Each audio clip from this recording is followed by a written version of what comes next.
And let's go ahead and get kicked off, everybody. So thank you all for joining us today at Coffee, Tea, and Add-Ups, where we're going to talk about monetization of your inventory and different ways you can go ahead and approach it. My name is Melissa Chapman, and I head up community and operations for Delegate. I actually have been in the publisher, ad, and revenue space for over 25 years. And I've known Craig a long time. And in fact, we worked together. OAO helped us out in one of my past lives. So Delegate, where I've been for about 5 years now. If you guys aren't familiar, I assume most of you are, but just in case, right? We're really a community company where we bring together advertising and revenue professionals and give you the space to create conversations, to learn, and make your life and business better and easier. So thank you for joining us. So a couple quick housekeeping things before we get in. Let's talk about the agenda real quick. We are going to, today we're talking about how you manage your inventory and monetize that advertising opportunity, right? So there's a few different ways. So we're going to kind of set the stage. Then we're going to talk about whether you manage that in-house, whether you delegate that out, or maybe you have some sort of a combo. I encourage you to ask questions throughout. We will have a Q&A portion after we get through a fireside chat here. Please use the Q&A tool to do that. It makes it a little bit easier to manage the questions. The chat can get to be a little much when there's a lot of people on, as there is today. So that would be greatly appreciated. And yeah, I think that's it. So gentlemen, I'd like to have you introduce yourselves. Travis, would you mind kicking us off? Not at all. Hey, everybody. My name is Travis Sayre. I head up sales and biz dev here at OAO. I've been here quite some time now, bounced around in many different roles. I'm very eager to see where this conversation takes us today. Looking forward to maybe seeing some of your questions and some of your feedback. And I'm Michael Edwards. I lead the accounts team at OAO, and I work closely with Travis and Craig on sales, marketing, partnership, and product management. I've been at OAO and in AdOps for about 15 years. And just like Travis, I'm really looking forward to having a conversation with everyone. Thanks. All right. Craig. Hi, everyone. I'm Craig, president, founder of OAO. I'm fighting a flu bug thing, so my role is going to be a little different. I'm not going to be talking as much. I'm going to start with a little background on the company and then come back again at the end for Q&A and spare you all the coughing that you'll have to listen to. I've been in the industry since '96, almost around when it started. My first job was trafficking ads to run on AOL sites at a magazine company. Fast forward to 2003, AdOps was getting more and more complicated and complex, and companies were reaching out for assistance. So the idea of OAO was born. We opened our doors that October. So October of 2003, 21 years plus later, we've now grown into a company that started off providing traditional ad trafficking and reporting and whatnot kind of services to now offering full stack AdOps to firms. Like many startups back then, it was the out of the apartment kind of story. And since then, we've grown to 4 offices across the US. And I'm actually calling you today from Guatemala, as we're in the process of expanding our reach from the US and Canada into LATAM. Our mission has always been to be the premier white glove ad operations services and solutions provider for digital publishers. And that means continually expanding on our offering to ensure we're able to provide that full stack for publishers. I'm not going to dig in on our entire stack now. If you want to learn more, our full roster of services listed on the website, adops.com. And with that, I made it through the intro without any coughing. Yes. We're looking forward to talking about managing and delegating, managing versus delegating the monetization of your inventory. Thank you for attending. And Melissa and team, the floor is yours. Thank you. Thank you very much. I appreciate the background there. So let's go ahead and set our stage a little bit, right? So there's a lot of different ways to come at this, right? Whether you're starting with the site content you have, or whether you're thinking about the ad tech that you already have in place or we're planning to have in place, or whether you want to start with the internal constraints you have. It does not matter. right? But there's a lot of considerations for how you run your ad business and which direction you want to go. OAO, as Craig mentioned, has been around for 21 years. These guys have been doing this for a whole long time, right? Hundreds of customers, lots of different types of customers with different platforms. So I'm excited to get some expertise from Mike and Travis to hear more. So let's dig in. So before we get into specifically managed or delegated for the way you handle your monetization, like what are some of the high level considerations that publishers should have in mind, especially if they haven't made the call yet? Travis, would you mind kicking us off there? Not at all. I think at a high level, I would say it probably helps to know where you sit in the publishing landscape and how well equipped you are, I would say. Are you a local legacy news publisher that has a simple IAB display integration on your site with a couple million impressions a month, or are you a tech savvy video game streaming platform that does 1 billion CTV views every month?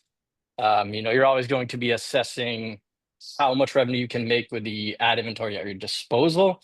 But it's also really good to know what sort of resources you have internally to go out there and attack, that monetization.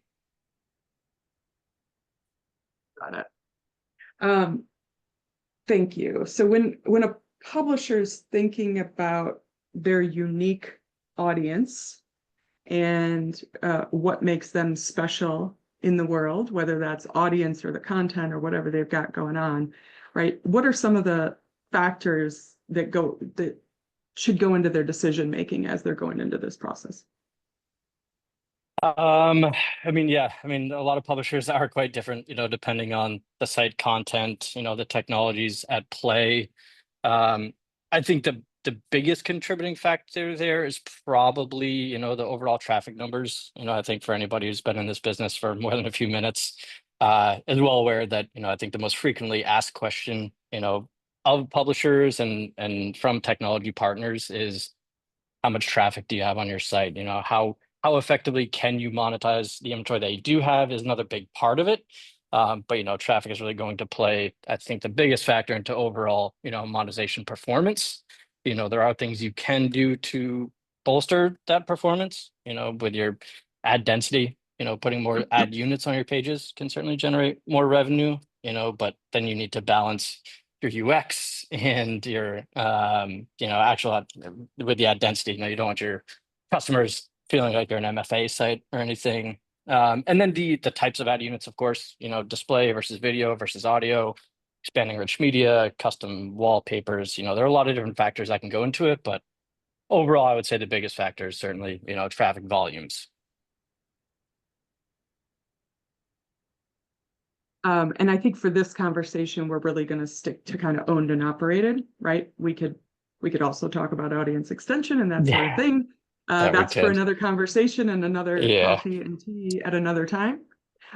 So lots of considerations. I know this is a hard question, but is there a playbook that you guys use to help publishers figure this stuff out? It'd be nice if there was. It's $1 million question, right? Yeah. I don't think there's necessarily a one size fits all playbook. Publishers are fairly unique, depending on their business and their sales requirements. That said, I think there are some best practices that they can follow. I'd certainly recommend staying flexible and adaptable so you can take advantage of, new tech, new monetization opportunities that are in the space, staying organized. It's very easy for publishers, to fall into a trap of having an unmanageable ad network as they add more and more technologies, to their stack. And then, I would say publishers often find themselves, stretched a little thin as they try and tackle every single piece internally. There are other technology partners or operational partners in the space that can make your lives a lot easier as they might specialize in one area and have more resources than you might, in any given focus. Yeah, and while there might not be one playbook for all publishers, depending on your vertical, we might have some experience with your specific type of publisher. Whether you're a retail media publisher that's focused on, sales attribution, or you're a sports publisher or a streaming publisher focused on CTV. We do have sort of playbooks for each individual instance, right? Where there might not be one broader one for the entire industry. So depending on, what your line of business is, there's definitely some solutions that have already been put in place and that work. Well, and it makes sense that we don't need a playbook for all publishers across all types, right? Because they're not all types, they're all individual types. Maybe they have sites with multiple. So I appreciate that. All right. So we're going to talk about, as mentioned at the top of the hour, right? We're going to talk about if you choose to manage your inventory, things to consider. What does that look like? What does that actually mean? What if you're delegating that out to a partner? Who, what are the good publishers? What's a good fit for that? And then we'll talk a little bit about the hybrid and what you think publishers should be looking for and keeping in mind for all three of these. So let's start out with managed. The $1 million question, what does it actually mean when you say you manage your ad inventory or your monetization? Good question. At the very least, I'd say it probably means that you're directing the technical, operational, and monetization strategies for that inventory. So actually like conceptualizing the ad offering, what is it going to look like? Putting the different technology partnerships in place that you need to support that ad offering. And then managing the deployment of those technologies and the ongoing upkeep, from a dev perspective, selling and managing, the actual ad campaigns, the operational end of it, the trafficking, the reporting, the programmatic monetization.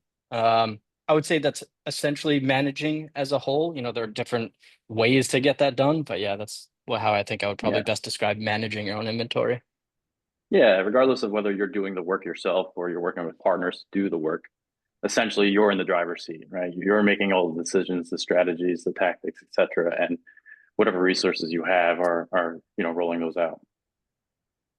Got it. That makes sense. So where do you recommend a publisher start? I'm going to play off what Mike just said about resources. I think that's probably the first place I would start. Do a resource check internally, as a publisher, what skills and person power do I have in-house, to manage these things? Can I handle all the tech deployment? Can I handle all the operational upkeep?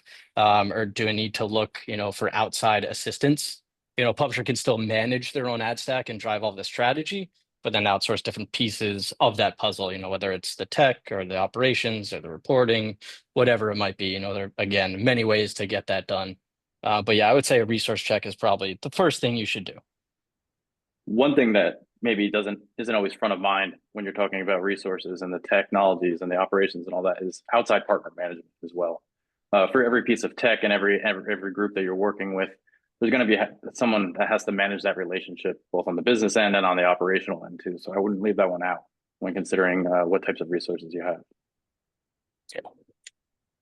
Yeah, that's a great call out. And I've seen publishers that do choose to utilize partners, but they definitely want to have somebody in-house, right? That's really owning that to maximize that relationship, which I think is important.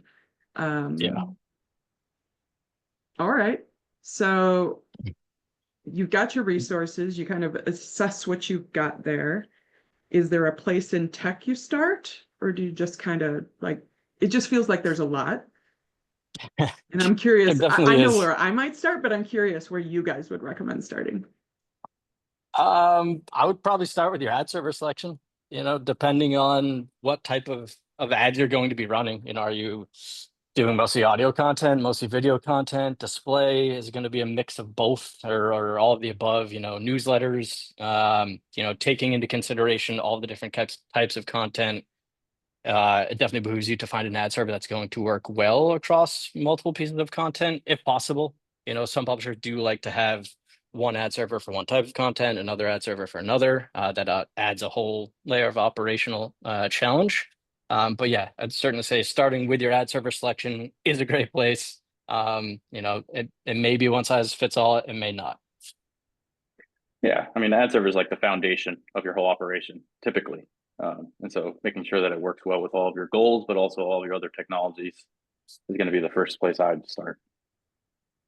Yeah, and I think it's interesting what you said, Travis, right? Because there's kind of a philosophical difference about, do you want to specialize and have a tool that's very specialty, but then you got to deal with the integration of all the tools? Or do you Yeah. want to have one tool that kind of covers everything and may not be quite as specialized, right? And I don't know that there's a right or Yeah. wrong answer, but there's things to think through there.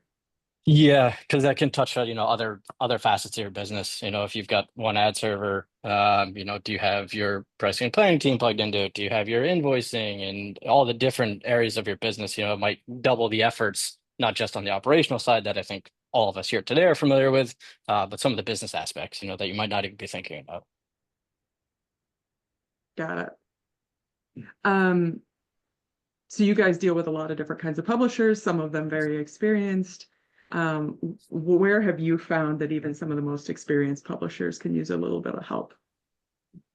Good question.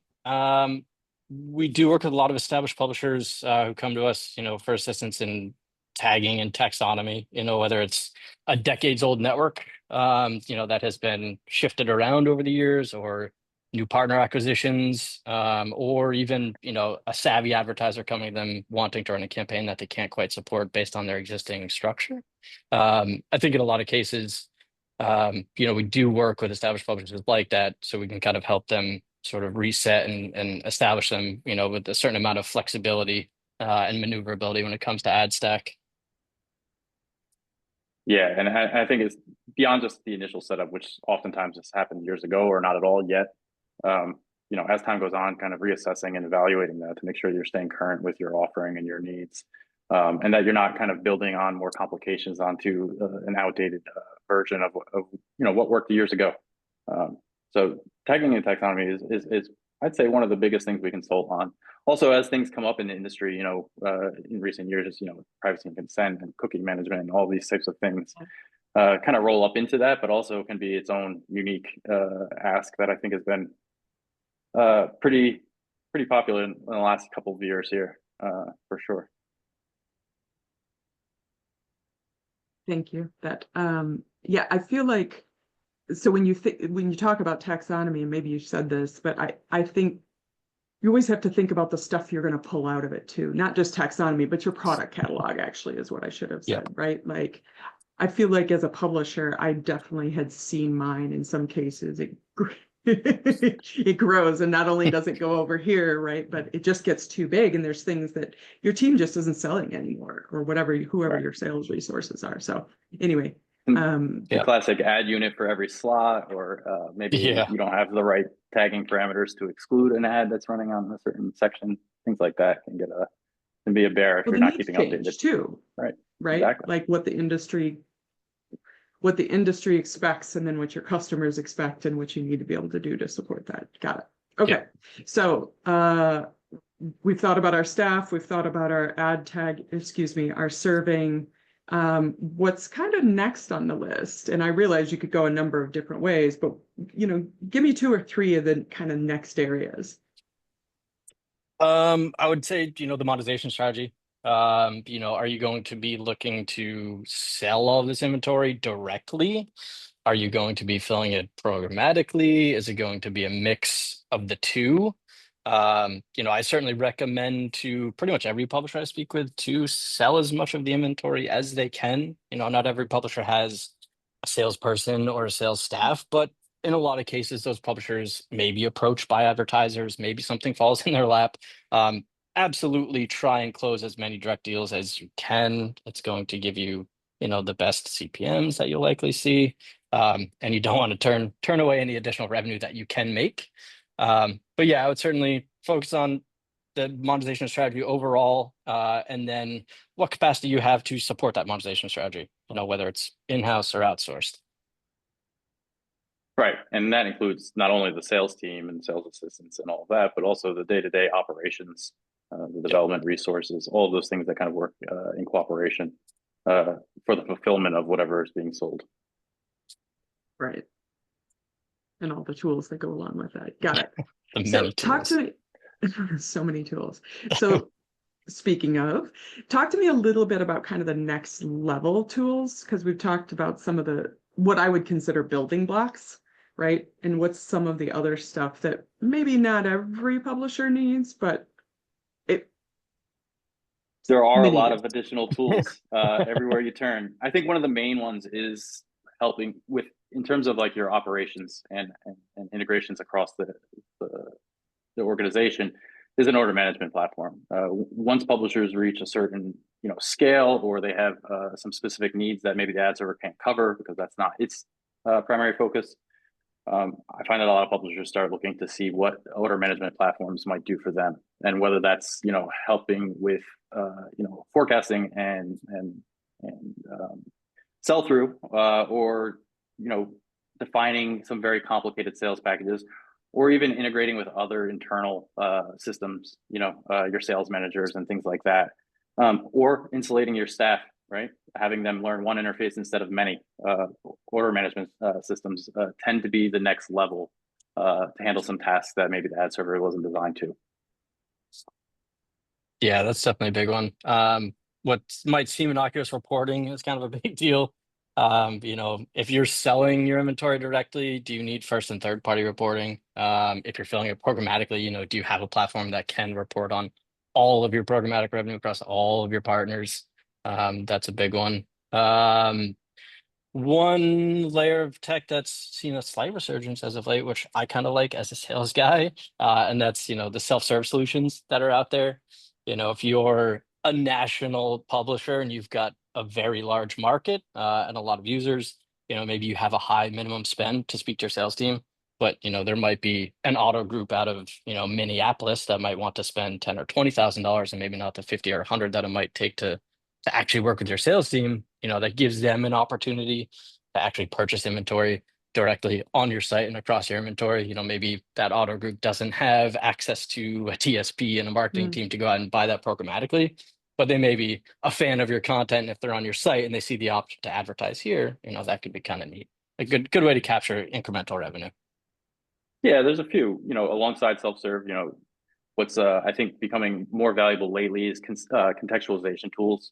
With where everything's going with privacy and consent, DMPs are more important than ever to layering in first-party data in an efficient way. And those are just like the ad serving aspect of things. There's obviously some technical things, like, you might have your primary ad server, but if you have very technical and high-level ad products, you might need a secondary server. With video and live streaming, you'll need a video player, maybe a Stitcher, things like that. So tons of different add-ons to the base ad server that you'll have to manage yourself, or have someone manage for you under your direction, under a managed approach. Lots of tools.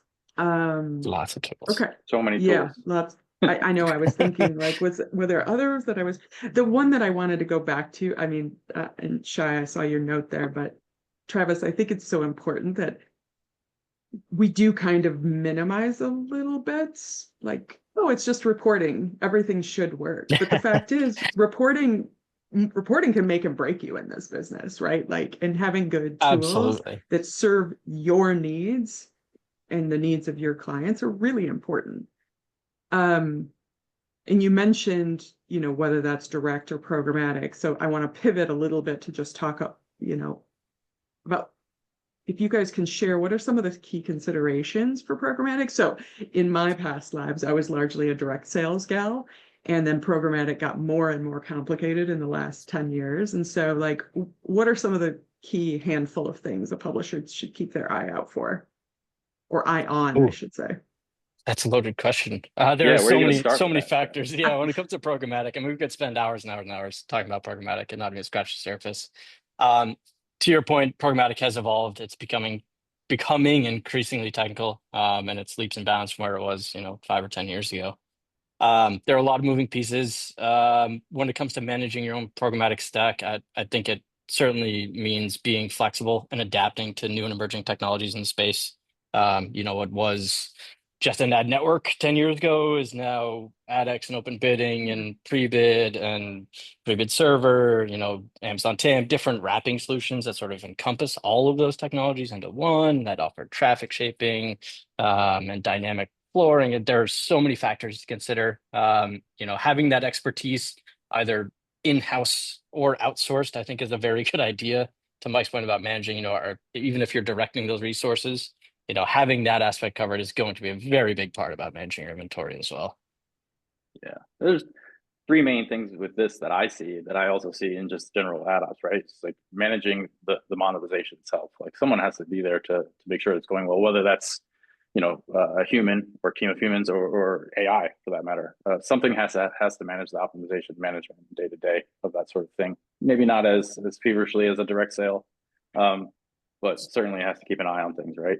Then there's, like Travis said, all the different demand channels and so many different integrations, starting with your ad server, obviously some pre-bid and that sort of thing. But again, I said this earlier with another point we were making, but also partner management. You need those demand partners, and you need to be able to evaluate them and pick the best ones for your particular industry. So those three things I think are really where I'd start and where everything comes from when considering and standing up a programmatic effort. Yeah, And I and would to your say, point about industry, Mike, I mean, there are, certain programmatic partners that specialize in certain verticals, whether it's entertainment, sports, news, et cetera, finding the right partners that fit your content is going to be a key component of it as well. thank you very much for that one. Yeah, and do you find that for with those partners, I feel like you have to keep an eye on them too. And I don't mean an eye on, I mean, but monitor to make sure that this is the right partner mix for you ongoing, right? As the business kind of changes and moves over time. Yeah, for sure. I mean, I know at least for the publishers that work, we're constantly monitoring the performance of the individual partners in the stack, seeing who we need to send more traffic to potentially, et cetera. And periodically evaluating all of your partners holistically, to figure out what's working well and what isn't. Maybe incorporating new partners. I'm sure for a lot of the people paying attention, I'm sure you get a lot of increase from a lot of different companies out there wanting to monetize your inventory. It does for you to assess the viability of each partner, but that can be a full-time job in and of itself. Just vetting partners. Yeah, I think that, like, obviously we want to keep an eye on the bottom end first and foremost, but when selecting a partner, you kind of have to find the right balance in scale, right? Are you going to be able to get them on the phone and really cooperate with them and talk to them about your specific business? But are they also going to have the scale to have the attention of all the demand partners and technologies to have an effective conversation with them too? So there's sort of a balance there. You don't want them too big or too small, right? Like the Goldilocks size, right in the middle. Just right. Thank you. That's awesome. Okay, I think we have done a pretty good job covering kind of the managed side of the business. Let's shift over to delegated. So what kind of a publisher is a good fit for delegation? Good question. I think it can work well for a lot of different types of pubs. I think in our experience, what we see most commonly is a programmatic focused publisher. Someone who has a site that does decent traffic. Maybe they don't have the resources internally to manage their own inventory. They can't sell it. They can't keep up with the tech. They need that sort of ad ops expertise, especially in the programmatic space that they might not have in-house. So it seems to work well for those programmatic focused publishers because they can work with that delegated partner. That partner can manage the actual ad tag implementation, the tech upkeep, to Mike's point, managing all of the dozens of programmatic partners that it would take to effectively monetize that inventory. It takes a lot of the burden off of the publisher to get that stuff done and puts it on that delegated partner. So it certainly works well for programmatic publishers or programmatic focused publishers who might not have a lot of resources at their disposal. Yeah, or just simply publishers that want to focus on what they do best, which is creating that content and growing their scale, right? So if they're not necessarily concerned with sort of owning all the technologies and creating a really bespoke offering, and like Travis said, if it's programmatic based sales, which is typically what the delegated style lends itself to, maybe that's the right approach. Got it. So what are some of the need to knows if a publisher is considering going this route? Like, what are the things you can help call out to them before their pitfalls later?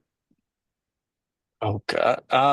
Yeah, certainly the overall traffic numbers, the type of creative that you're going to be working with, I think will, may dictate which type of delegated partner you want to reach out to. Is it primarily display, video, audio, newsletters. You know, there's certain better performers in certain spaces than others.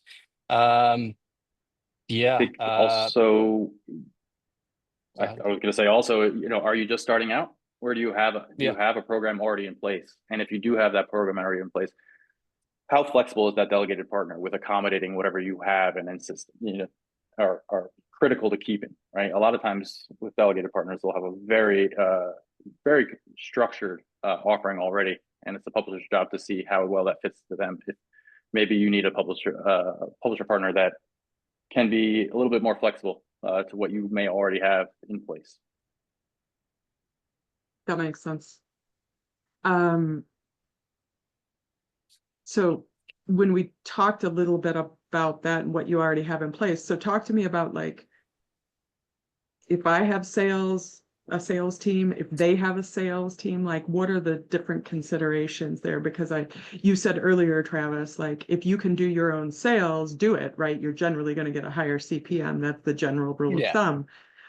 But what if you've got a sales team, but you're interested in doing delegation? Do you just have to get somebody flexible? And what happens do they have a sales team ever?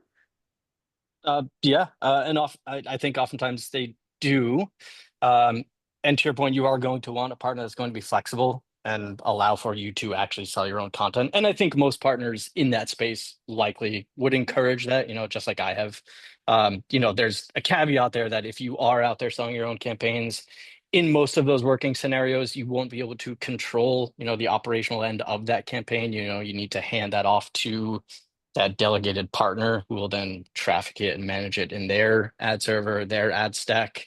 So you don't have the exposure to it, but find a partner that's going to be flexible and willing to work with you in that capacity.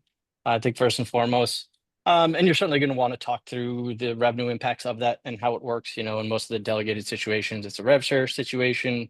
Does that apply to your direct campaigns as well? You'll want to talk through a lot of the business end of that. But yeah, finding a partner, I think that is willing to handle any type of sales that you may have yourself is a great first step. And then to your second question, are they also selling? I think a lot of partners are in a similar boat. They may not all have direct sale teams, but in working with so many different technology partners and so many different publishers, they will also likely come across deals. Even if they don't have that direct sales team that's actively pitching inventory, they're likely going to come across deals, and they'll reach out to you, or they should reach out to you and say, hey, I've got this advertiser, they're interested in your content. Do you mind if we schedule this ahead of whatever other campaigns might be in here, considering the CPMs or the brand recognition, whatever it might be? Yeah. I mean, here in terms of the direct sales, like you want that to be the exception, not necessarily the rule with delegated, I'd say largely. Obviously, we don't want to turn any business down, right? So you want to sell whatever you can, but if it's going to be at a volume that is consistent and scales high, you're going to want to be able to define some of that process and the management of it. Delegated partners are mainly focused on programmatic.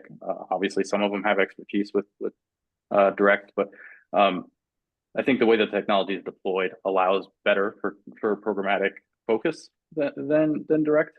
But yeah, having the flexibility to be able to add one of those in from time to time is fantastic, and certainly adds more competition to the inventory.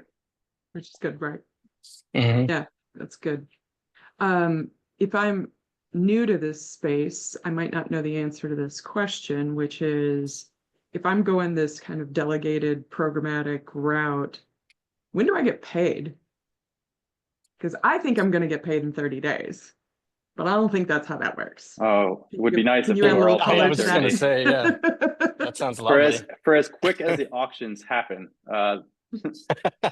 Actually resolving everything takes a bit more time there. I'm sure, Travis, you've worked on quite a few of these, but depending on the demand partners and sources of earnings you have in that stack, which is often numerous, over a dozen in most cases, it takes some time for that all to be processed. So it really depends on the partner. Hopefully it's in less than that 90. Sometimes it is. It really depends on the complexity and the scale of the stack. But once you establish that period of time, and hopefully it should be pretty regular from there on out. Yeah, exactly. I mean, I think especially for publishers new to the space, I do talk to a lot of new publishers, and they may anticipate that they're going to be paid net 30. Um, and sometimes it scares them a little bit when I say it might be net 90, it might be net 120. You know, if that delegated partner needs those 90 days to collect from all of their programmatic partners and then they pay out 30 on top of that, new publishers might just want to keep that in mind. You know, it might help to have a little bit of runway to get you up to that point if you're just coming into the space. But if you're lucky and you're running maybe a fairly simple integration, it might be less than that 90, but I would say start with 90 as a baseline and maybe account for 120 just to be safe. Yeah, I mean, if it's a very simple programmatic stack, it might shorten that period a bit, but Yeah. as you add in more systems and partners, it tends to stretch out a bit. Yeah. A bit more about like with delegated and direct sales, you know, another way that you might go about this, and maybe I'm getting ahead of ourselves and talking a little, describing the beginnings of more of a hybrid situation, but another way to sort of accommodate that is to maybe have some of your inventory dedicated to direct and some of it to programmatic. Maybe you have one ad unit on your page that is always sponsored by a partner. That's a great way to incorporate direct sales and do so without all the operational and technology burden, while the rest of it is handled mainly programmatically. But again, I can opine about this for hours. And again, I think I'm getting a little ahead of myself with sort of some examples of a hybrid approach. Well, and I think that also gives the opportunity to keep things real tidy when it comes to who's doing what and, you know, where the revenues and that sort of thing. Well, so let's wrap up delegated here a little bit. Are there other benefits that we haven't covered yet that we should hit on? I would say, you know, I think we alluded to it earlier, you know, depending on your vertical and the performance of specific companies, you know, if you are a very sports focused publisher, there are ad networks out there that work incredibly well for sports inventory or live streaming inventory, or entertainment industries. You know, finding that right partner, I think is going to be a key consideration. Yeah, and resources for sure. I think those are the two my big takeaways, you know, from the delegation, you know, consideration. Yeah, let a partner keep on top of everything that's happening and be accountable for all the updates and changes and problems and things like that, and focus on, like I said earlier, focus on creating your content and cash and checks. We like cash and checks. All right, that's a great place to stop that or to end that section. So let's get into the hybrid just a little bit, because I do think there's really kind of these two boats, but Mike, you already alluded to the fact that in some cases it makes sense to do both. Can you give a few examples of those? Yeah, I work with several publishers that do a hybrid approach. It's fairly unique, but you know, a few examples. One publisher is sort of a global news organization. They have many different publications through mergers and acquisitions over the years. I think in upwards of dozens of different publications. They're US based and they have a US based sales team, and they do really well in that market. But some of these titles that they're acquiring are in Europe and Asia and have existing, you know, sort of operations and sales efforts and things like that. So what they've done is that they do a managed approach for their domestic traffic and domestic sites, and some of their European and other international sites. They do a delegated approach and allow and delegate that inventory to maybe a local existing sales team that does really well with the local advertisers. And so that has performed really well for them, you know, doing much more in those international markets than maybe US advertisers would be interested in. So that's one way. I think another way is in with some publishers that we have that are focused on some very high value inventory, you know, specifically CTV, live streaming, things like that. That takes a lot of resources and attention. Oftentimes they're around live events, which create even, you know, more need for resources, things like that. That's their number one revenue driver. And of course, they're going to dedicate all of the resources they have to that. While that's happening, they also have quite a bit of display inventory. And so maybe that's more straightforward. They don't need to be as hands-on. And so like we were saying earlier, different types of inventory has different value and focus. They focus on the high value stuff, and on the very straightforward basic inventory, maybe they turn that over to a delegated partner. Or again, someone local that can sell more locally to some of their smaller sort of ancillary sites.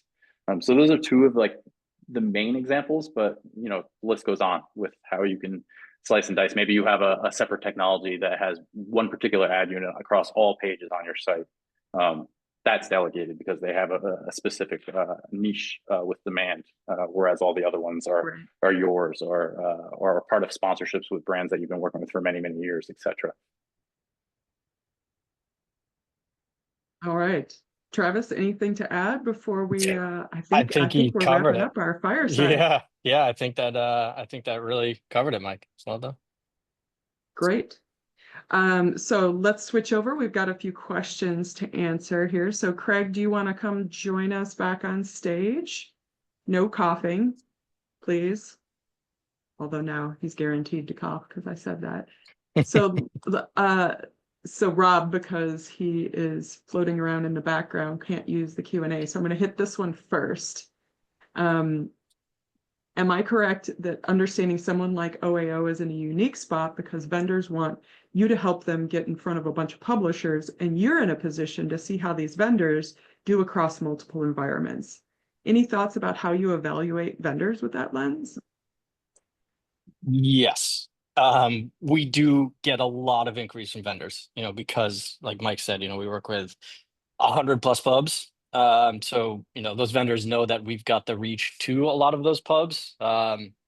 We put sort of our 20 plus years of ad ops expertise into vetting these publishers and whether or not it is going to work well for all of those publishers. They certainly all the vendors want to reach all of the publishers. That's not always the case. It's really going to come down to specifically each publisher's approach, whether or not they're managing it themselves or they're delegating it, or if they're using us in that management or delegation. So we certainly do a lot of vetting of a lot of vendors. I've probably spoken to hundreds, if not thousands, of vendors over the years. So there's certainly a lot of different points that we run through as we vet these partners. And I'd like to think that we do bring a lot of the creme de la creme, so to speak, of that vendor pool to a lot of our client base. Yeah, and I think something that we mentioned earlier too is that in terms of looking at partners, because we represent so many publishers and so much inventory, we tend to have a bit louder of a voice with some of the partners, get a bit more attention from them, right? Whereas, if we were running maybe 10 million impressions a month, we'd get a certain amount of attention from technology and demand partners. If we're running 500 million impressions, you get a certain amount more. When we look at our relationships and sort of view it as sum of all of them, as a lot of the partners do, we tend to have a more regular conversation and get quicker, more agile sort of support and service from them. But we also regularly vet the vendors. So as we have them and we're working with them, they might work well for a while and then not as much. So we kind of phase them out a little bit. But we've got our steady eddies that have been with us for years. And then we have other ones that transition in and out, depending upon quality of service, viability of the technology, etc. So we're always monitoring it, making sure that we're continuing to get the best ones out there for our partners, our publishers. And as Travis said, he's probably spoken with dozens, hundreds, thousands, whatever over the years of these guys. And we've got a good roster now, and we're always looking to add more to make sure we're giving everything that we need to the publishers. Yeah, I mean, it's great, right? You get to run them a little bit more through their paces than a publisher would in whatever limited aspect they use. Also, let's get to it. No one wants to go through legal, right? With all these, we all have the same experience there, right? It's like 3 to 6 months I think to do what we think should be 2 or 3 days, right? If we can avoid legal review for publishers, then even better. Yeah, usually our contracts, when we add in vendors like that, if it doesn't warrant or need a requirement, is that a new exhibit to get added to the agreement, it's usually encompassed within like a broader monetization or programmatic kind of terms that we already have in place with them. So when it's that kind of offering, when it's something instead of signing 24 contracts, you can sign one. Right, because you guys do reselling and all that management and that sort of so many different services. All right, I've got another one for you.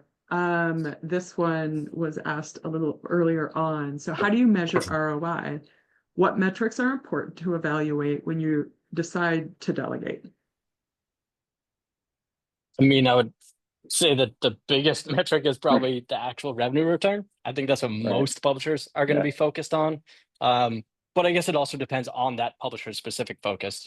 We certainly work with very large pubs who have a very strong direct sales presence, and they delegate some of the, to Mike's earlier point, some of the less valuable inventory maybe to another partner, and they may not be as concerned with the overall numbers as the consistency in the fill and the advertisers that they're seeing come through there, and the reliability, of that tech partner. So I would say it definitely depends on the specific publisher, but more often than not, I think at the end of the day, the revenue is going to be the biggest, key contributor. Yeah, it's the absolute revenue, and second only to like ECPM, right? Like, what are you getting per unit of inventory? Those are the most basic, right? And you can get more detailed from there depending on the publisher and the offering.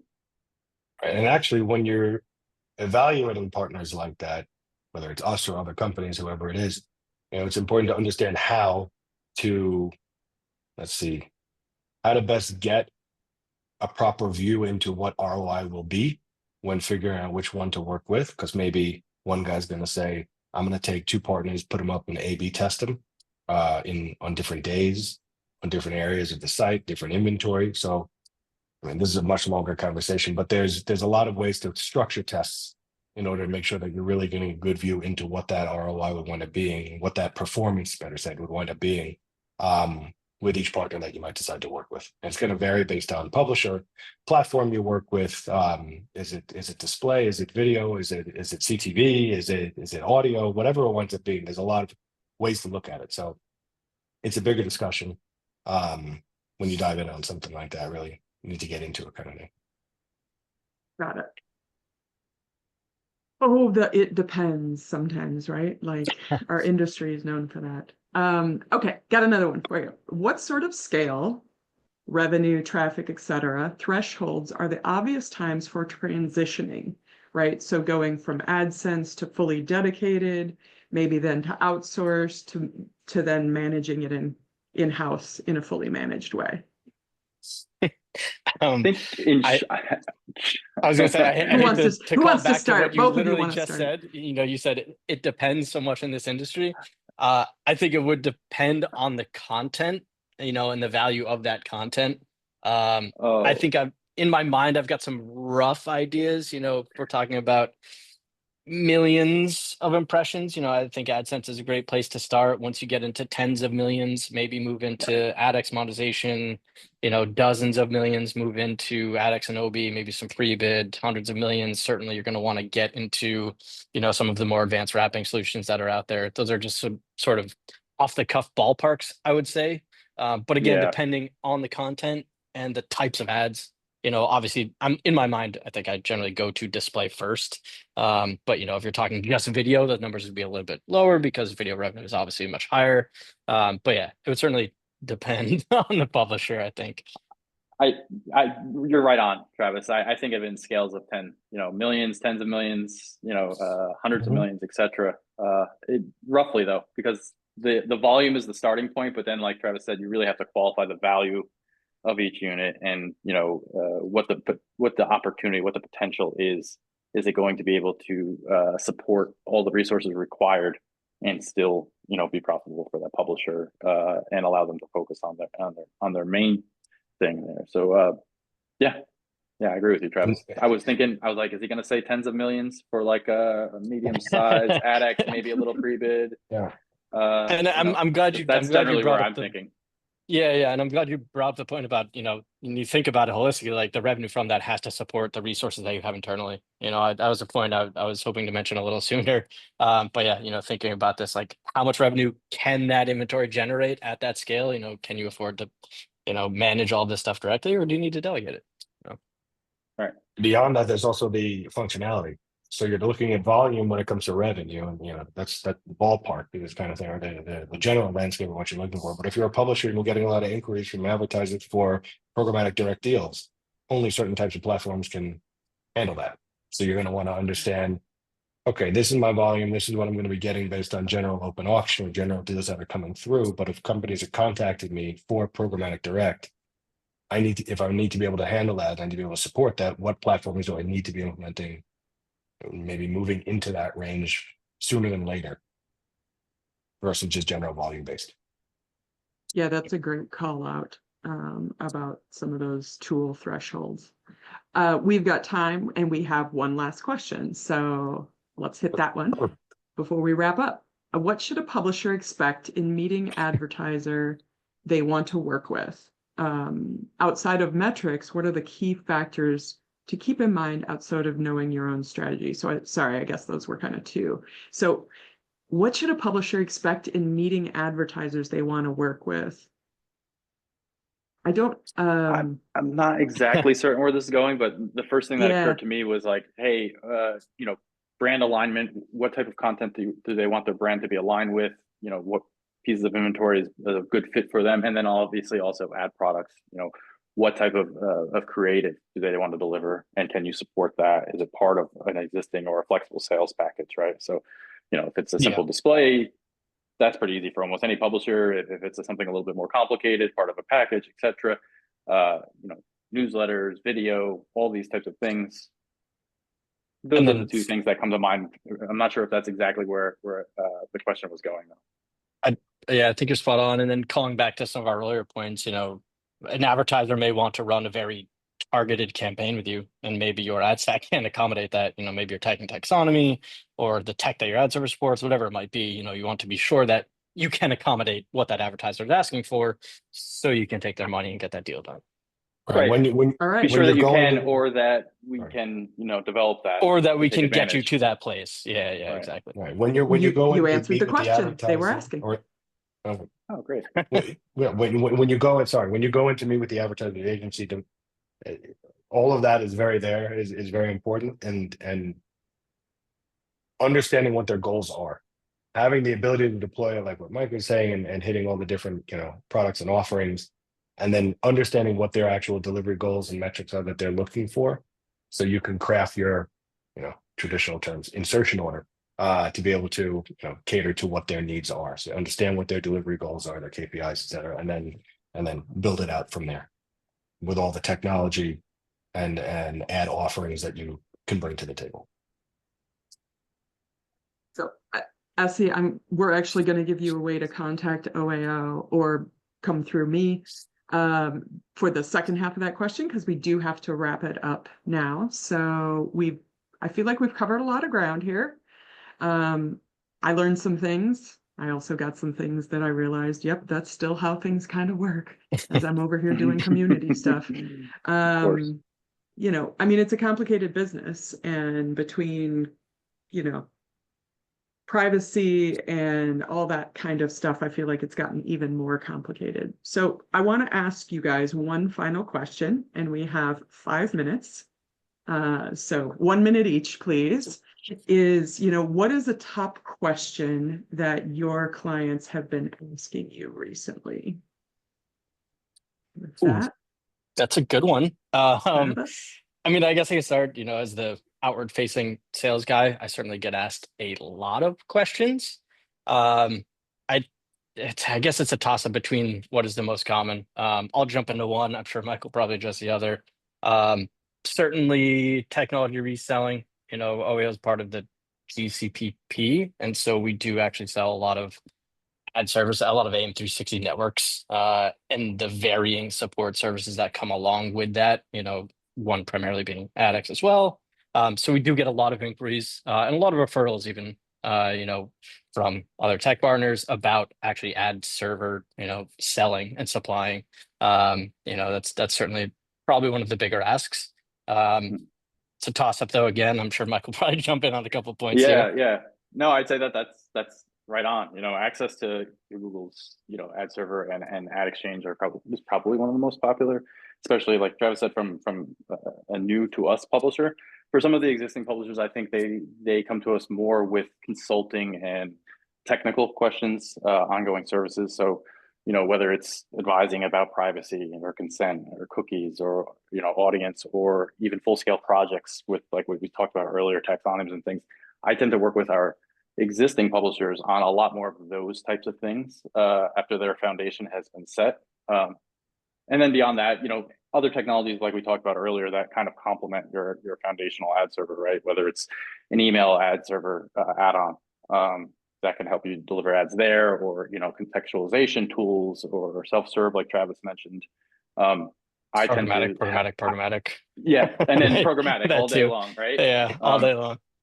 But yeah, you know, Travis will probably talk more about some of the more foundational offerings, and then I'll work with publishers to sort of refine that and fill in any gaps along the way over the course of, you know, many, many years, hopefully. Makes sense. Craig, I'll go from a more bring us home. general standpoint. Yeah, I'll go from a more general standpoint. So, you know, aside from the typical reasons why you'd reach out to an outside provider focused on what we do, you know, extra capacity or there's general trafficking services or monetization services, technology we're selling, et cetera. Consulting, guidance, and leadership is something that happens not necessarily right away, but when you've been in business as long as we have, I guess it happens a lot. You know, we continue to get more and more of these kind of requests over the years, but you know, we all know the industry is complex. It's expanding and changing every day. It's a lot for a small to mid-sized company, or even some of the seasoned publishers out there to work with or wrap their heads around. So as a professional services firm, part of our job is to stay on top of everything so we can offer the advice and the guidance that is needed for publishers. Goes hand in hand with our offering, as you know, or we are a white glove service company. So offering that white glove level of service to our clients means providing them not just with the service, but adding in that advising, leadership, and consulting service. And actually, nice little hook into what we just did together. We published a piece with Delegate earlier this month. It talks about the 2025 initiatives for publishers. And it talks about we took it from a fantasy football kind of theme where we talk about, you know, fantasy football, what players do you start, what do you sit, so stardoms and situms. So we looked at the initiatives publishers should be prioritizing for the first half of the year. Those are your stardoms, and the situms are the ones that, you know, you don't necessarily need to jump on right away, but you should keep your eye on. So we just did that. So that's even more of I guess that advice and guidance that we're kind of working with Delegate on to offer the entire industry and the Delegate community and the community at large.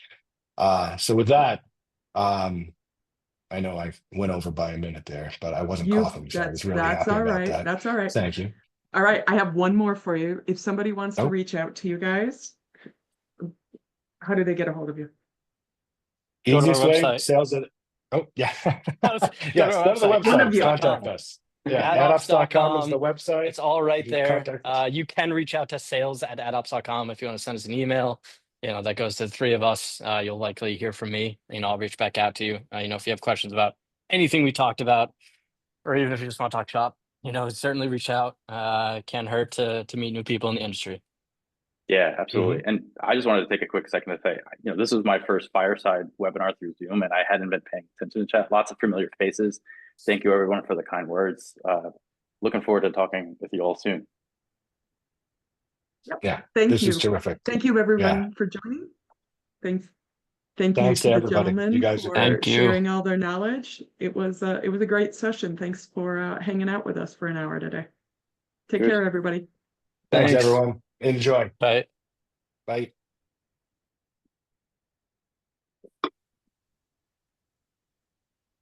All right.